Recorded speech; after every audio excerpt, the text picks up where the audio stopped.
이어서 세 번째 주제 장진광의 연안 항일투쟁과 미술활동을 한국미술사연구소 홍성우 연구원께서 발표하시겠습니다. 홍성우 연구원님은 명지대학교 대학원에서 한국근현대 미술사를 전공하였습니다. 대표 논조는 1950년대 이쾌대의 인물화 연구, 한국 전쟁의 기억과 매향리, 사회 참여 미술로 본 매향리의 상징성 등이 있습니다.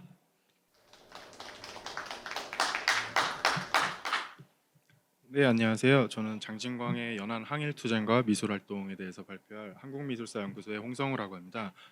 일단 먼저 장진광이라는 사람이 되게 낯설긴 하실 텐데요.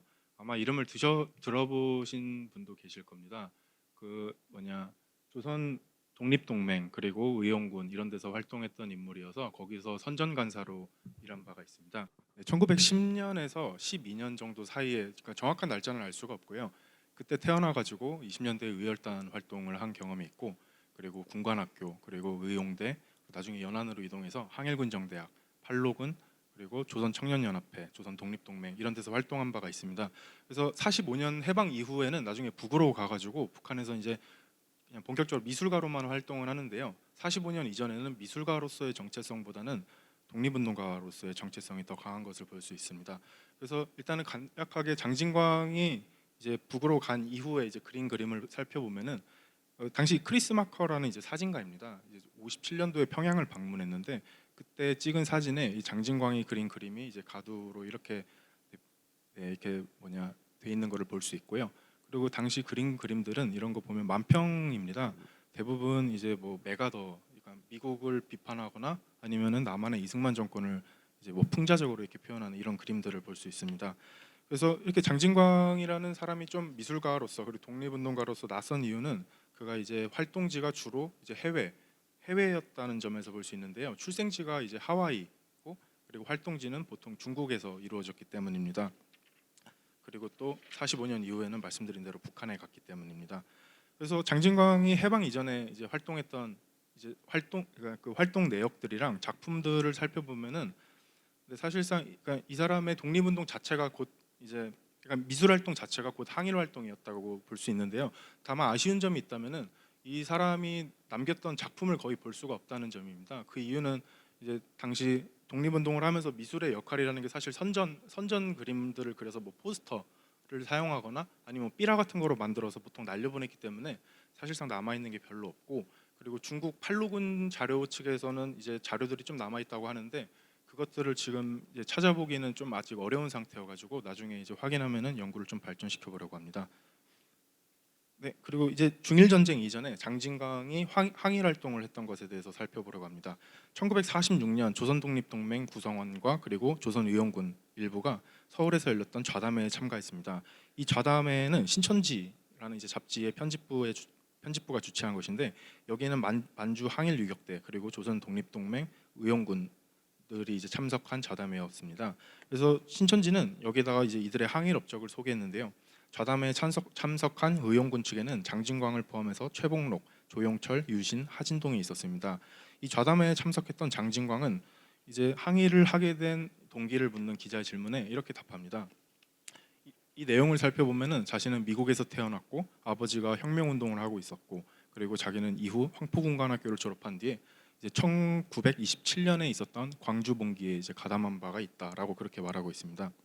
그리고 1920년대 정도가 돼서 이제 아버지가 이제 죽고 나서는 이제 어머니를 따라서 이제 상하이로 이주하게 되는데, 이제 정착한 곳이 이제 프랑스 조계였습니다.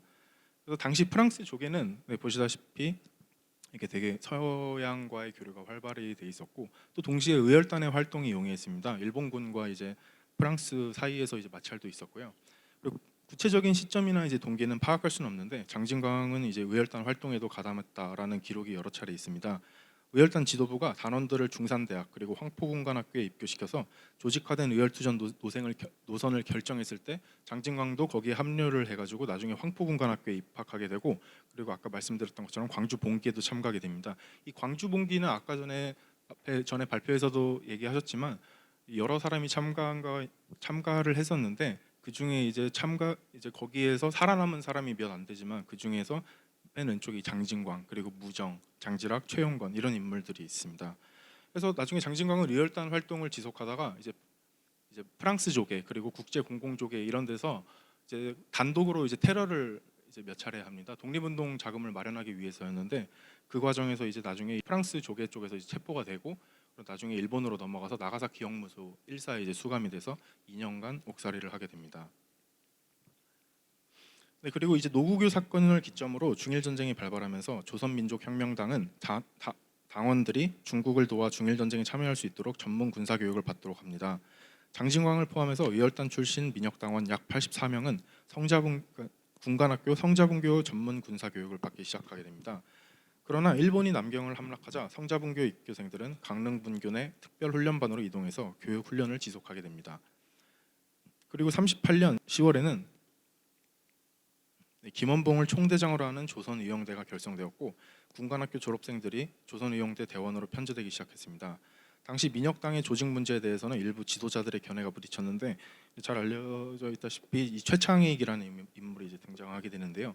이 최창익은 민혁당을 계급 정당의 성격으로 규정하고 중국 국민당이 아니라 중국 공산당과의 연합을 통해서 동북으로 갈 것을 주장하게 됩니다. 그러나 이제 실질적으로 동북으로 이동하는 거 쉽지가 않았는데 이제 동북으로 이제 가는 과정에서 이제 서북을 거쳐야 했기 때문이었습니다. 게다가 이제 무안이 이제 함락하게 되면서 조선이용대는 본부를 계림으로 이동할 것을 결정했고 최창익은 이제 자신의 이제 입장을 이제 고수하게 되게 됩니다.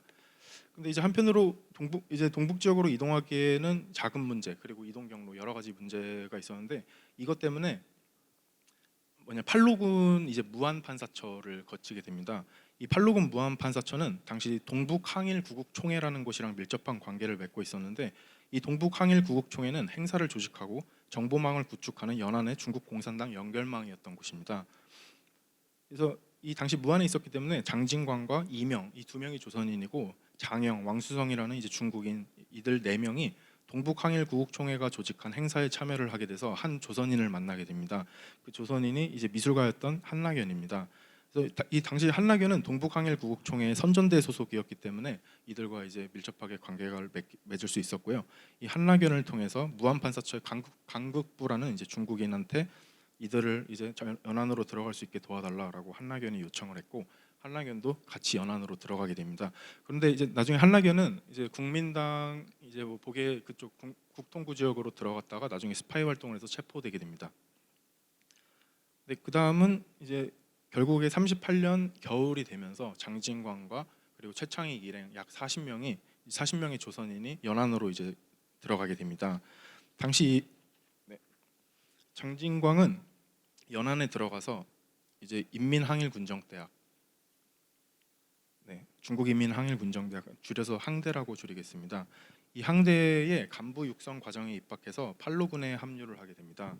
당시 항대는 주로 정치와 군사 수업을 진행했고 항대에 속한 조선인 중에는 장진광처럼 황포군관학교나 군관학교 출신들이 다수 있었습니다.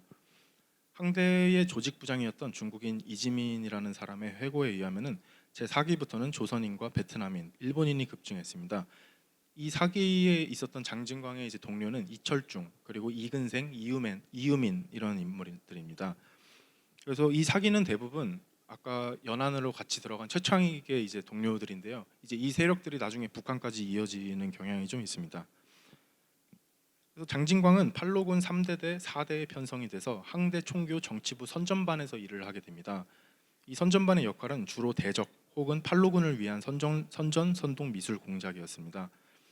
당시 연안에 있던 항대랑 노신예술학원이 연안에는 이제 두 집단이 이제 미술 관련된 일을 하고 있었는데 이 항대와 노신예술학원은 항전 미술을 통해서 후방에서 팔로군을 지원하고 적군을 회유하며 인민들을 항일 전선으로 참여하게끔 유도하는 선전 공작을 중시하고 있었습니다. 그래서 이 당시 노신예술학원인데요. 이 노신예술학원은 대부분 중국 미술가들을 양성하는 곳이기도 했지만 사실 여기가 조선의용대랑도 상당하게 관련이 있습니다. 그 이유는 조선의용대는 당시 5중대였고 노신예술학원은 6중대 관할이었는데 이 둘은 팔로군 야전 정치부 제2형에 속해 있었습니다.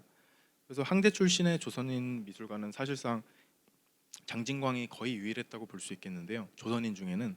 그래서 이 항대랑 노신예술학원 그리고 조선의용대 사이에서 장진광의 역할을 좀 더 깊이 한번 생각해 볼 필요가 있을 것 같습니다. 그리고 장진광이 이 항대 이제 팔로군에 합류를 하면서 미술 활동을 했던 것은 아니었고요. 조선이용대에 있을 때, 그러니까 유혈단 때는 모르겠지만 조선이용대의 초반에 이제 연안으로 들어가기 이전에도 미술 활동을 했다는 얘기가 기록은 몇 차례가 있는데 정확한 건 찾아볼 수 없습니다. 당시 팔로군에 있었던 중국 미술가들입니다. 이건 당시 42년도에 모택동의 연안문해강화 운동 직후에 이제 미술가들이랑 촬영한 것을 볼 수 있고요. 가운데 이제 모택동의 모습이 있습니다. 그래서 조선이용대가 미술 활동을 했다는 증거는 여러 차례가 있는데 이 조선이용대 통신에도 보면은 근데 사실 여기에는 조선인들의 판화나 작품들이 실려 있지는 않습니다. 대부분 뇌속이나 역군 이런 중국인 미술가들이고요. 대부분 계림에 있었던 미술가들이었습니다. 근데 다만 이 여민호 선생님 같은 경우는 저 역군이라는 사람을 조선인으로 추측하고 있습니다. 그리고 또 기록 영화 조선이용대 이런 데도 보면은 대적 선전물에 이렇게 미술을 활용한 사례를 또 볼 수 있습니다. 그래서 이런 점에서도 보면은 장진광이 애초에 혁명가이기 전에 일단 미술가로 정체성이 있었기 때문에 아마 이런 거를 전체적으로 같이 하지 않았나라고 일단은 추측을 하고 있습니다. 그래서 장진광은 이제 항대 제4기에서 이제 간부 육성 과정을 함께한 동료이자 노신예술학원 교원이었던 왕전비라는 사람이 있는데요. 네, 이 오른쪽에 이제 앉아 있는 사람이 장진광이고 이 왼쪽에 저기 팔을 걸치고 있는 사람이 왕전비라는 사람입니다. 이 둘은 항대의 동료이기도 하면서 왕전비는 또 노신예술학원의 교원이기도 했습니다. 그래서 이 둘은 팔로군 3대대 4대 항대 총교 정치부 선전반의 미술공장 이 딱 두 명이 담당을 했고요. 그리고 뭐 호가장 전투나 그리고 뭐 반소탕전, 5월 소탕전 이런 데도 이 둘이 같이 함께했다고 합니다. 그래서 이 왕전비는 나중에 연안 시절을 회고하는 미술가들의 회고록인 연안세월이라는 책이 있는데 여기에 두 편의 글을 실었습니다. 그중 한 편의 제목은 이국전후라는 글인데 이 이국전후라는 글은 사실상 장진광을 위해 헌정하는 글이라고 할 수 있습니다. 여기서 보면은 이런 전쟁 와중에도 조선 혁명미술가 장진광 동지는 연안의 한 연대에서 나랑 같이 정치 군사 공부를 했고 그리고 혁명미술 작업 그리고 반소탕을 지속하는 전쟁의 포화 속에서 친근한 우정으로 맺어졌다라고 그렇게 친분을 얘기하고 있습니다. 그리고 39년 이제 여름이 지나서 중국 공산당은 항대 총교 이제 이 둘이 있었던 3대대 4대를 섬감령 병구에서 황하 건너에 진찰기로 옮기라고 이제 명령을 하게 됩니다. 그래서 이 둘은 3대대 4대가 이제 흡수가 되면서 원정군, 사면대, 육중대에 같은 반으로 또 편성이 됩니다. 근데 여기서는 이제 미술 공작의 활동이라기보다는 사실상 군사 활동을 하게 되는데 장진광의 직책은 군사반장이었고 왕전비는 당소조장을 맡게 됩니다. 그래서 이들의 직책으로만 봐서도 당시에는 이제 일본군은 이제 약간 포화가 좀 잦았다고 해서 이들이 실질적으로 전투에 참여했던 것이었다고 할 수 있습니다. 그래서 좀 어느 정도 전쟁 약간의 소규모 전투가 이제 안정이 되면서 이제 이 항대가 다시 진기로에라는 곳으로 이동하게 되고 이 둘은 다시 선전반으로 재배치되었고 그 과정에서 잠깐의 시간이 있어서 1년 3개월간 마르크스주의랑 중국 혁명 이론을 공부했다라고 그렇게 왕존비가 회고하고 있습니다. 그래서 이들의 작업은 이제 진기로회로 이동한 뒤에서도 계속 이어지고 있습니다. 항대는 혁명 기념일이나 운동 대회 등의 행사를 위한 모든 작업을 왕전비와 그리고 장진광에게 위임하고 자금을 적극적으로 지원해 주었습니다. 39년 10월에 정치부 주임 장제추는 10월 혁명절 기념 행사를 위해서 이 둘에게 대작의 그림을 요청했는데 작품이 전해지진 않지만 이 둘은 오른손을 번쩍 든 채색의 스탈린상을 그려서 정치부로부터 높은 평가를 받았다고 합니다. 네, 그밖에 노신예술학원 부총장이었던 진철경이라는 판화가는 야전정치부 129사단 선전선동부의 주광이라는 인물로부터 편지를 받아서 이 둘에게 제1회 전사운동대회에 내걸 대형 그림을 그려달라고 요청을 합니다. 당시 전사운동대회고요. 이 당시 이 항대 국기를 만들고 여러 이제 뭐 포스터를 만들고 미술 시각적인 작업은 모두 이 둘이 했다고 합니다.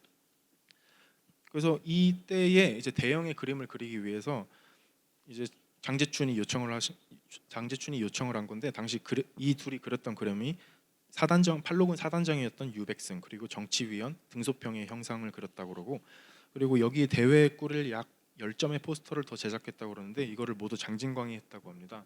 그래서 당시 이 전사운동대회 선전 포스터들을 살펴보니까 쉽게 찾아볼 수는 없고요. 그래서 좀 흐리긴 하지만 여기 보면은 포스터나 그림들이 이렇게 있는 것을 또 볼 수 있습니다. 네, 그리고 뭐 그 밖에도 뭐 경축 항대 5주년 기념 대회 이런 미술 공작도 벌인 바가 있고요. 그리고 기념 대회 행사를 함께 준비했던 인물 중에 이제 노신예술학원의 이제 장계인이라는 인물이 있고 항대 총교 정치부 인쇄소의 서야, 사려, 백극, 장부, 호가 이런 중국인들이 많이 있었습니다. 그래서 당시의 그림들을 보면은 팔로군 정치부의 벽화입니다. 이것을 장진광이 했다고 볼 수는 없는데요. 당시 이런 그림들이 있어서 팔로군이나 그리고 뭐 항대, 조선의용대가 어떻게 미술을 활용했는지 이렇게 좀 짐작을 해볼 수 있을 것 같습니다. 그래서 또 보면은 항대 이제 군사훈련 선전물입니다. 여기도 보면은 표적이나 이런 데다가 미술을 활용한 것을 또 볼 수 있고요. 네, 또 이렇게 아까 이거랑 같습니다. 그래서 같이 이제 친하게 지냈던 사람입니다. 제일 오른쪽에 머리가 짧은 사람이 왕전비고 그 오른쪽에 바로 왼쪽에 머리가 약간 뻗쳐 있는 사람이 서야, 그리고 동그라미 친 사람이 장진광, 오른쪽 아래에 있는 사람이 장계인입니다. 제일 오른쪽에 있는 인물이 장진광, 그리고 가운데 있는 인물이 왕전비입니다. 그밖에 장진광은 팔로군 신문이랑 잡지 편집에도 관여를 하게 됐습니다. 팔로군 대생산 운동 중에 3대대 위치가 나중에 와요부로 옮기게 되는데 3대대 정치부는 유체로 그린 타블로이드 일간 신문 3대대 생산 돌격 전간이라는 발행과 인쇄 전반을 장진광에게 맡겼습니다. 그래서 이 3대대 생산 돌격 전간이라는 이 신문은 태행산 전선 끝이랑 그리고 해방구의 전 지역에 팔로군 병사들에게 이제 배포하기 위했던 것이었습니다. 장진광은 혼자서 이 도안과 조판 등을 새기고 찍는 정 공정을 책임졌고 가끔 만화를 곁들여서 독자층으로부터 항전 영웅이라는 호응을 얻기도 합니다. 특히 장진광의 역량을 인정해줬던 이는 아까 말씀드렸던 정치부 주임의 장제춘이었습니다. 이 장제춘은 장진광과 왕전비에게 항대 월간지에 장정을 요청했고 이 둘은 이제 한 번씩 번갈아가면서 장정을 했다 그러는데 이제 장진광이 했던 거는 14, 16호고 왕전비가 했던 게 15호입니다. 이 왼쪽에 있는 게 왕전비고요. 오른쪽이 장진광이 장정했던 항대 16호의 모습입니다. 네, 그리고 이제 이 항대에서의 활동을 계속 지속하다가 1941년 1월 10일에 태행산에서 조선 화북 청년 연합회가 이제 성립이 됩니다.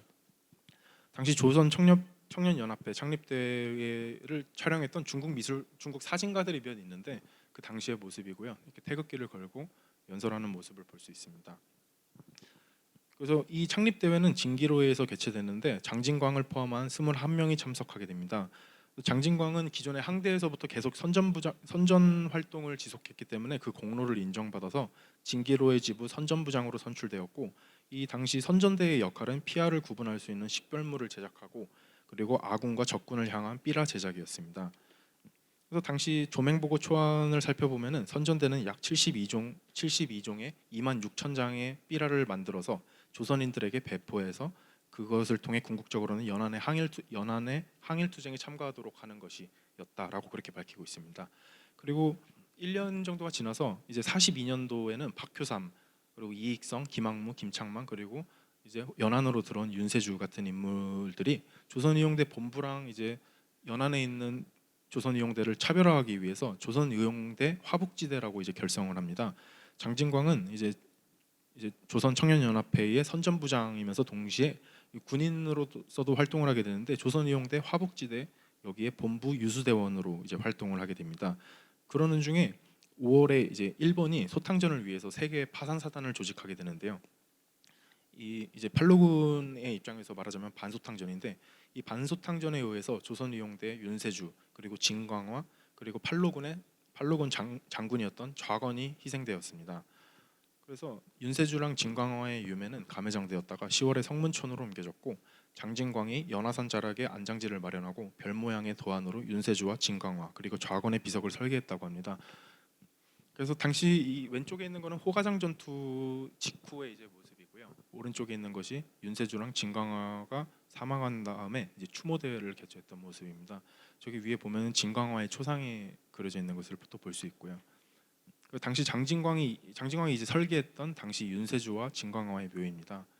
그래서 이거는 나중에 일제에 의해서 파괴가 되었다 그러고요. 나중에 지금 현재 있는 윤세주랑 진광화의 묘는 나중에 중국 공산당이 똑같이 설계를 다시 해서 지었다고 합니다.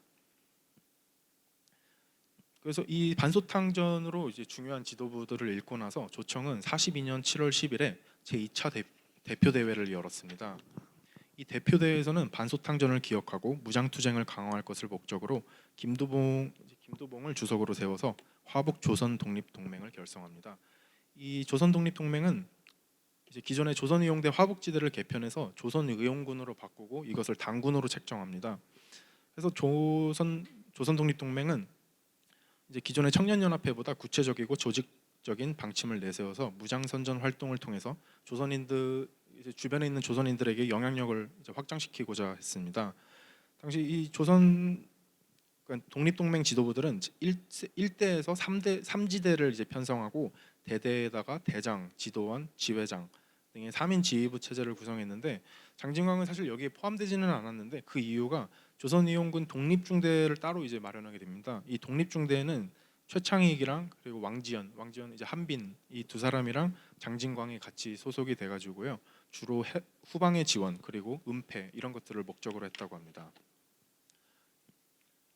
당시 조선 독립동맹에서 연설하는 무정의 모습인데요. 이것도 중국의 사진가 당시 연안에 있었던 중국 사진가 양진하라는 사람이 이제 찍었던 사진입니다. 양진하의 사진집을 보니까 당시 독립동맹이나 청년연합회, 뭐 의용군의 사진이 간혹 실려 있는데 무정이 이렇게 무정이 연설하고 있던 사진을 또 찾게 되었습니다.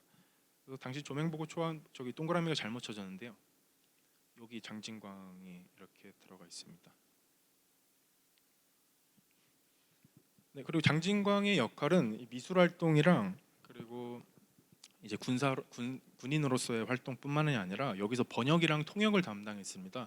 아까 말씀드렸던 것처럼 하와이에서 애초에 출생을 했고 그리고 애초에 일본어도 좀 능했다고 그러고 그리고 중국에서 오래 활동을 했기 때문에 왕전비 같은 사람이 기억하기로는 거의 그러니까 중국인 못지않게 중국어를 잘했다고 합니다. 그래서 그는 항대 총교에 있을 때부터 영어, 중국어, 일본어 통역 그리고 뭐 번역 이런 것들을 다 맡았다 그러고 그러니까 조선 독립동맹 내에서도 각종 행사에서 주로 영어 통역을 했다고 합니다. 그래서 45년 여름에 조선혁명군정학교가 이제 개학했을 당시에 이제 팔로군 주덕 총사령관이랑 임백거 이런 사람들과 함께 동시에 미국 고찰단 성원들이 참석한 자리에서 이들의 축하 연설을 통역한 이도 바로 장진광이었다고 그렇게 말하고 있습니다. 네, 그리고 45년 8월에 이제 히로시마랑 나가사키에 원자폭탄이 떨어지면서 일본군은 사실상 전의를 잃게 됩니다. 그래서 이를 기회 삼은 스탈린이 군대를 만주로 출병시키자 팔로군 연안사령부는 예하 각 부대에게 일본군 부대를 서둘러 소탕하라고 지시했습니다. 팔로군은 8월 11일에 조맹의 각 분맹에 팔로군과 신사군을 도와서 일본군을 소탕할 것을 명령했고 조선이용군을 한반도로 바로 진격할 수 있게 도왔습니다. 그러나 이제 다들 역사적으로 알고 아시다시피 조선의용군이 도착하기 전에 일본은 15일에 항복을 선언하게 됩니다. 그래서 귀국하기 전에 이제 9월달에 당시 조선 독립동맹이랑 의용군이 단체로 이렇게 사진을 찍었던 모습입니다. 그리고 장진광은 이제 45년에 끝나고 나서 12월에 이제 지도부들이 북으로 이제 평양으로 이제 들어가게 되는데요. 그 이유는 이제 알려져 있는 사실일 것 같고요. 그래서 나중에 북한으로 간 뒤에도 자기랑 이제 가장 친하게 지냈던 왕전비랑 계속 편지를 이렇게 주고받습니다. 이때 보면은 56년 12월 29일에 보낸 편지인데 장진광이 북한에서 숙청된 시점이 57년도 여름입니다. 그래서 거의 이때 이 이후로는 이제 편지를 주고받지 못한 것 같고 왕전비가 아까 그 이국전후라는 글에다가 회고한 거에 의하면은 아직도 살아 있어서 아직도 뭔가 활동하는 줄 알고 그렇게 뭐 편지 이렇게 글을 써놨더라고요. 사실상 뭐 이게 당시 숙청이 되고 나서 장진광이 사망하지는 않았을 것 같지만 어쨌든 활동이 이제 멈추고 이때부터는 연락이 이제 끊긴 상태였습니다. 그래서 나중에 이제 왕전비는 200의 시인 벗을 보내며 구절의 일부를 바꿔서 책에다가 장진광에 대한 그리움을 이렇게 남겨놨습니다. 네, 마지막으로 결론 읽도록 하겠습니다. 장진광은 항일무장투쟁의 공로가 적지 않아서 한국 근대미술사에서 항일이라는 귀중한 자산을 가진 인물입니다. 그럼에도 불구하고 아직까지 남한과 북한에서 잊힌 이유는 반공이랑 반당이라는 낡은 유산의 여파라고 할 수 있겠습니다. 북한에서 그의 숙청 제목은 반당 반동 분자였습니다. 그 이유는 8월 종파 사건을 주도했던 최창익, 박창옥, 윤공음 등과 연안에서 독립운동을 함께했기 때문이었습니다. 네, 최창익이랑 이제 김일성의 모습입니다.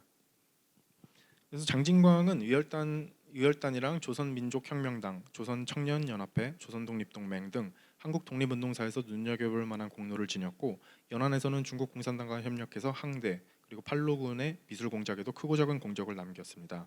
비록 미술이 전승을 좌우하지 않더라도 그가 관여한 선전물들은 조선인과 중국인들의 항일 의식을 고취시키고 적의 사기를 저하는 등 적지 않은 역할을 했을 것이었습니다. 이러한 점에서 장진광이 전개한 항일투쟁과 미술활동, 항일미술은 앞으로 나올 새로운 자료의 발굴과 함께 우리 근대사와 근대미술사가 재조명해야 할 부분이라고 생각됩니다. 그의 행적에는 공산주의라는 이념적 가치가 뒤따랐습니다. 이 공산주의는 장진광에게 이념적 목표나 가치라기보다는 항일과 민족 독립을 위한 수단에 불과했고 궁극적으로 그가 지향하고자 했던 것은 바로 아래로부터의 혁명이었다고 할 수 있겠습니다. 해방 이후의 활동을 보면은 거의 다 노동자를 위한 뭔가에 계속 행사에 참가했던 것을 볼 수 있기 때문이었고요. 그래서 장진광이 그러니까 마르크스가 말했던 프롤레타리아들에게는 자신들의 철새밖에는 그 혁명에 있어서 잃을 것이 아무것도 없다. 그들이 얻을 것은 새 세계이다라는 이 공산당 선언의 마지막 구절이 장진광에게 주는 의미란 공산주의적 이념보다는 제국주의로부터 해방된 민족적 정신의 회복과 자유, 더 나아가 진보된 인간의 존엄적 가치의 회복이 아니었을까라면서 짧은 생각으로 발표를 마치도록 하겠습니다.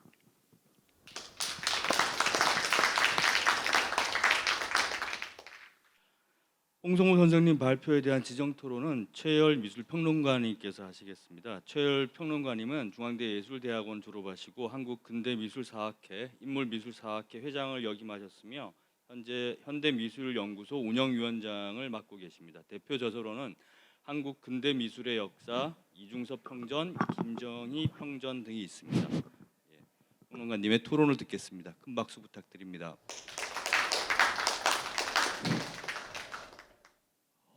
저는 그냥 짧게 읽을게요. 가장 짧게 했는데 홍성우 선생이 이제 다 보셨겠지만 한중 근대미술사에서 굉장히 그 소중한 연구라고 생각해요. 지금까지는 이제 국내나 일본에서의 프로미술 운동, 그러니까 카프 운동을 중심으로 대부분 연구가 돼 있고 그것도 이제 굉장히 빈약하죠. 그런데 이제 항일 투쟁 미술사의 영역을 이제 중국까지 이렇게 확장하는 그런 의미가 있는 것 같습니다. 그러니까 단순히 교류를 했다는 걸 증명하는 게 아니라 전체적으로 좀 확장하는 그런 의미가 있는 것 같습니다. 그래서 이제 너무 기쁨을 누렸다고 그랬었고요. 저는 이제 이 분야의 중국 쪽에서의 활동, 항일 미술투쟁 이런 쪽은 공부를 하지 않았는데 그래도 흔적들은 있죠. 한영석 선생을 알고 굉장히 좋아했는데 중국에서는 음악만 했더라고요. 근데 이제 귀국해서 부산에서 음악 교수도 하시고 아동 음악 하시면서 미술을 해요. 사군자 중심으로. 그래서 좋았다가 조금 말았는데 한낙연 선생은 또 아까 이제 그런 그 장진광하고 비슷하게 이렇게 했고, 그러니까 흔적들은 있는데 구체적으로 이만큼 오늘 여러분들이 보신 만큼 중국 대륙에서 항일 미술 투쟁이라고 하는 것들의 이제 구체성 이런 것들이 저도 오늘 처음 보는 거죠. 저는 그래서 카푸도 이제 우리 국내나 일본에서 하는데 굉장히 소박해서 의병이나 독립군 활동을 했던 국내에서 했던 분들이 이제 살아남으면 감옥에 가서 돌아가시거나 전사를 하시지 않고 살아남으면 독립운동을 못 하시니까 이분들이 이제 서예를 주로 하시잖아요. 그래서 독립기념관에 이제 서예 유목 이런 것들은 우리가 굉장히 많이 알려져 있는데 화가 정체성을 가지신 분들 그런 분들을 열심히 연구를 했지만 이제 그래도 늘 불만이 많았죠. 이렇게 유격적이고 게릴라식 그 미술 매체가 아까 연극이나 영화처럼 그렇게 전장에서 바로 이렇게 쓰일 수 있는 카프와 같은 그런 활동. 그런데 이제 오늘 홍성우 연구자가 그런 부분들을 또 더구나 이미지들을 되게 많이 찾아서 아주 자료 찾는데 유능한 사람 같습니다. 그래서 기쁘다는 얘기를 이런 식으로 했고요. 질문을 하겠습니다. 질문이라기보다는 제가 모르니까 이제 좀 보충 설명을 부탁하는 그런 말이에요. 첫째, 근대 미술에서 항일 활동을 한 미술가들이 종종 있지만 장진광과 같이 해외, 특히 중국에서의 항일 투쟁, 창작, 정치 활동을 한 사례는 귀한 경우라고 생각합니다. 장진광이 있었던 조선 청년연합회, 조선 독립동맹이나 혹은 다른 집단에서 또 다른 조선인 미술가 사례가 있는지, 있다면 어떤 인물이 있으며 그들의 주된 활동과 해방 이후의 행적을 간단히 소개해 주시면 좋겠습니다. 둘째, 장진광의 해방 이전 중국에서의 활동을 소개해 주었지만 작품들이 조금 있긴 하지만 불만이라는 거죠. 작품들이 남아 있지 않은 것 같습니다. 장진광은 해방 이후 북한에서 활동했다고 했는데 그렇다면 그 북한에 있을 시기의 작품 경향은 어떠했는지 막 시작할 때 잠깐 보여줬는데요. 해방 이후 북한 미술계는 소련을 따라 배우자라는 구호와 함께 소련의 사회주의 리얼리즘을 적극적으로 의식하고자 했죠. 하지만 장진광은 연안에서의 중국 미술가들과 깊이 교류했을 텐데 중국, 그러니까 독립 이후 해방 이후의 중국과 우리 북한의 관계, 이런 속에서의 장진광, 그런 것들이 좀 이렇게 드러나 있는지 북한에서 그런 것도 궁금합니다. 셋째, 본문의 서론과 결론을 통해 장진광이 연안파와 함께 숙청되었다고 밝혔습니다. 당시 북한에서 활동했던 미술가 중 숙청된 사례가 있습니다. 뭐 숙청을 당했다고 해도 임화나 뭐 이런 사람하고 달리 이제 지방으로 하방하는 정도라고 알고 있는데요. 어쨌든 그 숙청된 사례가 있습니다. 남도당 숙청과 직결된 경우보다는 대개 58, 59년 사이에 이루어졌는데 그 시기로 보아 연안파 숙청과 관련된 것 같습니다. 아까도 말씀하셨죠. 물론 연안에서 활동하지 않았던 이들도 있겠죠. 장진광의 사례와 이에 대해 간략히 소개해 주시면 이해하는 데 도움이 될 것이라고 생각합니다. 이렇게 이런 데서 이렇게 질문할 수 있어서 매우 영광입니다.